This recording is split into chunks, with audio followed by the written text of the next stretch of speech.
Connect చేస్తూ ఉన్నటువంటి ఈ సాల్ట్ బ్రిడ్జ్ యొక్క యూజ్ ఏంటి అంటే ఇక్కడ మనం చెప్పాం జింక్ రాడ్ అనేది జింక్+2 అయాన్స్ని రిలీజ్ చేస్తుంది.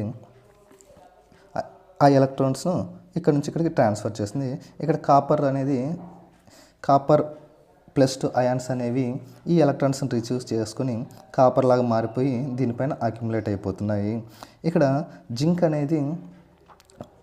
అనేది ఆక్సిడేషన్ జరుగుతుంది. అంటే జింక్ అనేది Zn+2గా మారిపోతుంది కాబట్టి దాన్ని ఆక్సిడేషన్ అంటున్నాము. అంటే ఎలక్ట్రాన్స్ లాస్ అవుతుంది కాబట్టి. ఇక్కడ కాపర్ అనేది ఎలక్ట్రాన్స్ని గెయిన్ చేసుకుని కాపర్ లాగా మారిపోతుంది కాబట్టి గెయిన్ ఆఫ్ ఎలక్ట్రాన్స్ను రిడక్షన్ అంటున్నాము. అందుకే ఈ సెల్ను ఆక్సిడేషన్ ఆఫ్ సెల్ అంటాము, ఈ సెల్ను రిడక్షన్ ఆఫ్ సెల్ అంటాము. మరి కొంతసేపటికి ఆక్సిడేషన్ రిడక్షన్ జరగడం వల్ల ఇందులో అన్నీ కూడా జింక్ అయాన్స్గా మారిపోతూ జింక్ రాడ్ అంతా కరిగిపోతూ ఒకానొక టైంకి ఈ జింక్ రాడ్